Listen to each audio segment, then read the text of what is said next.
मेरा गोरा रंग लैले मोहे श्याम रंग दई दे। वो शख्स जो पिछले कई सालों से अपनी कलम से कागज पर अपने जज्बातों को कुछ इस अंदाज में उकेर रहा है मानो शब्दों का एक संसार गढ़ रहा हो।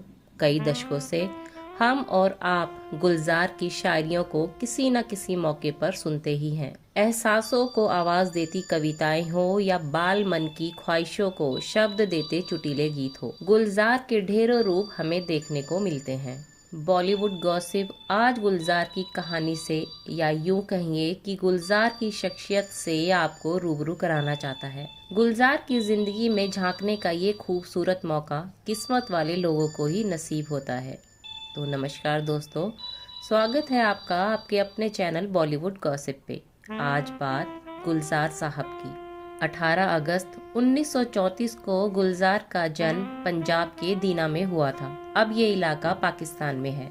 माता पिता ने इन्हें नाम दिया था संपूर्ण सिंह कालरा। इनके पिता का नाम था माखन सिंह कालरा, जबकि इनकी माँ का नाम था सुजान कौर। छोटी उम्र से ही संपूर्ण सिंह कालरा उर्फ गुलजार को किताबें पढ़ने का बड़ा शौक था। ये उन दिनों स्कूल में ही थे जब भारत का बंटवारा हुआ और देश बेहद खतरनाक सांप्रदायिक दंगों की चपेट में आ गया। किसी तरह गुलजार के पिता अपने परिवार को लेकर दिल्ली आ गए। जिस वक्त देश का बंटवारा हुआ था उस वक्त इनके बड़े भाई बॉम्बे में रहकर पढ़ाई कर रहे थे। पिता ने इन्हें भी पढ़ने के लिए भाई के पास बॉम्बे भेज दिया। इन्होंने खालसा कॉलेज में दाखिला ले लिया। बंटवारे के बाद परिवार के सामने सबसे बड़ी चुनौती थी आर्थिक स्थिति को फिर से मजबूत करना। गुलजार और उनके भाई पढ़ाई छोड़कर बॉम्बे में छोटे मोटे काम करने लगे। गुलजार भी एक मोटर गैराज में काम लग गए। एक्सीडेंटल कारों को ठीक करके उन पर रंग करना इनका काम था। गुलजार को अपनी ये नौकरी पसंद आने लगी और ऐसा इसलिए था क्योंकि इस नौकरी में इन्हें इतना वक्त मिल जाता था कि ढेर सारी किताबें पढ़ लिया करते थे। उस इलाके में एक लाइब्रेरी थी जिसमें 4 आने हफ्ते के बदले अनलिमिटेड किताबें पढ़ने की छूट थी। क्योंकि गुलजार साहब को पढ़ने का बहुत शौक था तो इन्होंने उस लाइब्रेरी में रखी लगभग हर किताब पढ़ डाली। गुलजार साहब की इस आदत से लाइब्रेरी वाला भी अजीज आ गया। एक दिन जब गुलजार साहब उसके पास पढ़ने के लिए किताब लेने गए तो उसने इन्हें एक मोटी सी किताब थमाते हुए कहा, अब बस, अब और किताबें नहीं हैं यहाँ, ये पढ़ो और फिर वापस इधर मत आना। उस लाइब्रेरी वाले को इस बात का अंदाज नहीं था कि अपनी फ्रस्ट्रेशन में जिस किताब को वो गुलजार को दे रहा है वही किताब अब इनकी पूरी जिंदगी बदलने वाली है। लाइब्रेरी वाले ने उस दिन जो किताब गुलजार को दी थी उसका नाम था द गार्डनर। ये एक कविता संग्रह था जिसे महान गुरु रविंद्रनाथ टैगोर ने लिखा था। टैगोर की वो किताब पढ़ने के बाद किताबें पढ़ने का गुलजार का नजरिया पूरी तरह से बदल गया। इस किताब को पढ़ने के बाद रविंद्रनाथ टैगोर को इन्होंने और ज्यादा पढ़ा। बंगाली भाषा से इन्हें प्यार हो गया। टैगोर के अलावा गुलजार ने कई दूसरे कवियों और शायरों को पढ़ना भी शुरू कर दिया। उस जमाने में बॉम्बे में होने वाले मुशायरों और कविता कार्यक्रम सुनने भी ये खूब जाया करते थे। इनके परिवार को जब पता चला कि ये लेखक बनने का ख्वाब देख रहे हैं तो उन्होंने इस पर ऐतराज जताया।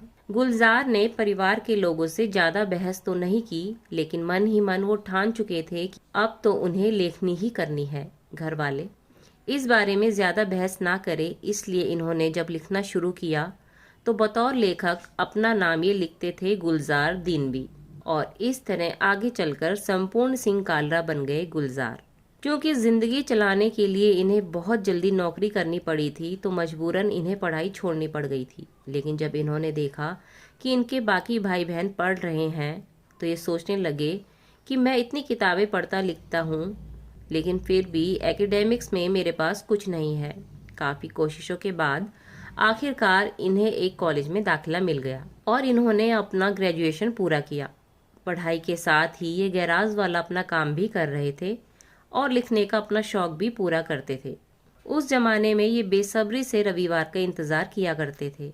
दरअसल रविवार के दिन ही राइटर्स एसोसिएशन की मीटिंग हुआ करती थी और ये उस मीटिंग में हिस्सा लेने हर हाल में जाते थे। इस तरह की मीटिंग्स में आने का केवल एक ही मकसद था, अपने आप को इतना तराश लेना कि अपनी चमक से हर किसी की आंखों में रोशनी भर दे। राइटर्स एसोसिएशन की मीटिंग में जाने का सबसे बड़ा फायदा इन्हें ये हुआ कि सलील चौधरी और शैलेंद्र जैसे फिल्म इंडस्ट्री के उस जमाने के नामी लोगों संग इनका उठना बैठना होने लगा और इसी संगत के चलते ही इन्हें बतौर गीतकार इनका पहला गीत भी मिला था। हालांकि इन्हें वो गीत मिलने की कहानी बड़ी दिलचस्प है। ये साल 1963 की बात है। बिमल रॉय अपनी फिल्म बंदिनी की मेकिंग की तैयारियों में लगे थे। फिल्म का संगीत एस.डी. बर्मन दे रहे थे और गीत लिख रहे थे शैलेंद्र। लेकिन इसी दौरान शैलेंद्र और एस.डी. बर्मन के बीच कुछ मनमुटाव हुआ और शैलेंद्र ने बंदिनी फिल्म छोड़ दी। ये बात जब फैली तो गुलजार के एक दोस्त इन्हें बिमल राय के पास ले गए। बिमल राय को लगा कि ये पंजाबी लड़का भला कैसे वैष्णव कविता लिख पाएगा, लेकिन गुलजार के दोस्त ने बिमल दा को बताया कि ये लड़का बंगाली का अच्छा जानकार है और बंगाली बोलता और पढ़ता भी है। तब बिमल दा ने गुलजार को सचिन दा यानी एस.डी. बर्मन के पास भेज दिया। एस.डी. बर्मन के साथ इनकी ट्यूनिंग बढ़िया जम गई और फिर इन्होंने लिखा बंदिनी फिल्म के लिए ही अपना पहला गीत, जो आज भी लोग सुनते हैं और गुनगुनाते हैं। उस गीत के बोल थे, मेरा गोरा रंग लैले मोहे श्याम रंग दई दे। बिमल दा को गुलजार बहुत भा गए। बिमल दा जानते थे कि गुलजार फिल्मों के लिए नहीं लिखना चाहते थे, वो तो केवल साहित्य और कविताएं ही लिखना चाहते हैं। एक दिन बिमल दा ने इनसे कहा कि मैं एक और फिल्म बना रहा हूँ, तुम उसमें मेरे असिस्टेंट बन जाओ। इस तरह तुम फिल्मों का डायरेक्शन सीख लोगे। ये एक बढ़िया आर्ट है। मैं बस ये चाहता हूँ कि तुम वापस उस गैराज में काम करने ना जाओ। बिमल दा ने गुलजार से ये बातें इतने अपनेपन से कही थी कि इनकी आंखों में आंसू आ गए। ये बिमल दा के असिस्टेंट बन ही गए। बिमल दा की अगली फिल्म काबुली वाला में ये असिस्टेंट डायरेक्टर तो थे ही, साथ ही इन्होंने इस फिल्म का टाइटल सॉन्ग काबुली वाला भी लिखा था। इसके बाद भी कई फिल्मों में गुलजार ने बिमल दा के साथ काम किया। अब तक ये फिल्मों के गाने ही नहीं, स्क्रिप्ट भी लिखने लगे थे। आगे चलकर इन्होंने ऋषिकेश मुखर्जी संग भी गीत लेखन और स्क्रिप्ट लेखन का काम करना शुरू कर दिया। फिल्मों के लिए गीत और स्क्रिप्ट लिखते लिखते गुलजार साहब कब डायलॉग्स भी लिखने लगे उन्हें खुद पता नहीं चला। लेकिन जब आनंद फिल्म में इनके लिखे डायलॉग्स और गीतों ने धूम मचा दी तो गुलजार साहब को लगा कि अब जाकर वो फिल्मों में एज एन राइटर एस्टैब्लिश हुए हैं। बिमल दा के साथ गुलजार साहब ने लंबे वक्त तक असिस्टेंट डायरेक्टर की हैसियत से काम किया था। अब वक्त था उनके खुद के एक डायरेक्टर बनने का। साल 1971 में इन्होंने पहली दफा फिल्म मेरे अपने डायरेक्ट की। इस फिल्म की बड़ी चर्चा हुई थी। इसके बाद गुलजार ने डायरेक्ट की परिचय और कोशिश। ये दोनों ही फिल्में खूब सराही गई। कोशिश के लिए तो हरी भाई यानी संजीव कुमार को नेशनल फिल्म अवार्ड भी मिला था। गुलजार ने अचानक और आंधी जैसी दमदार फिल्मों का डायरेक्शन भी किया था। वहीं गुलजार की ही अंगूर को भला कौन भुला सकता है, जबकि माचिस में इन्होंने एक बेहद सेंसिटिव मुद्दे को उठाकर हर किसी को चौंका दिया था। एज एन डायरेक्टर गुलजार की आखिरी फिल्म थी हुतुतु, जिसमें सुनील शेट्टी, तब्बू और नाना पाटेकर अहम भूमिकाओं में थे। दूरदर्शन के लिए इन्होंने मिर्जा गालिब और तहरीर, मुंशी प्रेमचंद की जैसे चर्चित शोज भी डायरेक्ट किए। जैसा कि हमने आपको बताया था, गुलजार साहब को बंगाली साहित्य, बंगाली भाषा और बंगाली संस्कृति से बेहद लगाव था। उन्होंने खुद भी बांग्ला भाषा सीखी थी। गुलजार साहब का दिल भी एक बंगाली लड़की पर ही आया था। ये थी एक्ट्रेस राखी। राखी एक बार शादी कर चुकी थी और तलाक लेकर पहले पति से अलग हो चुकी थी। साल 1972 में पहली दफा राखी और गुलजार की मुलाकात हुई थी। मुलाकात दोस्ती में बदली और फिर प्यार भी हो गया। साल 1973 में राखी और गुलजार ने शादी कर ली। दिलीप कुमार, राजेश खन्ना और अमिताभ बच्चन समेत फिल्म इंडस्ट्री की हर बड़ी हस्ती ने इन दोनों की शादी में शिरकत की थी। 1973 के दिसंबर में ही राखी और गुलजार एक बेटी के माता पिता बन गए, जिसका नाम रखा गया बोस्की। बेटी के जन्म के बाद ही गुलजार और राखी के बीच दूरियां आनी शुरू हो गई। आखिरकार दोनों ने अलग होने का फैसला कर लिया। हालांकि गुलजार और राखी ने कभी तलाक नहीं लिया। बेटी बोस्की उर्फ मेघना की कस्टडी दोनों की सहमति से गुलजार साहब के पास ही रही। गुलजार ने ही मेघना की परवरिश की। पिता गुलजार के नक्शे कदम पर चलते हुए मेघना गुलजार भी फिल्म डायरेक्टर बन गई। मेघना ने राजी, फिलहाल, तलवार, 10 कहानियाँ और जस्ट मैरिड जैसी नोटेबल फिल्मों का डायरेक्शन किया है।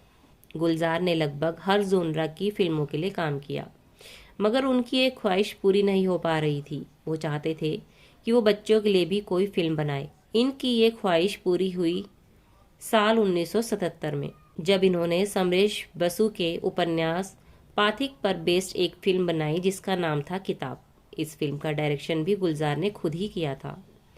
वहीं 90 के दशक में दूरदर्शन पर आने वाले cartoon series the jungle book का टाइटल ट्रैक जंगल जंगल बात चली है पता चला है गुलजार साहब ने ही लिखा था। जंगल बुक के इस गीत को सुनकर अंदाजा हो जाता है कि गुलजार साहब शब्दों के कितने धनी हैं।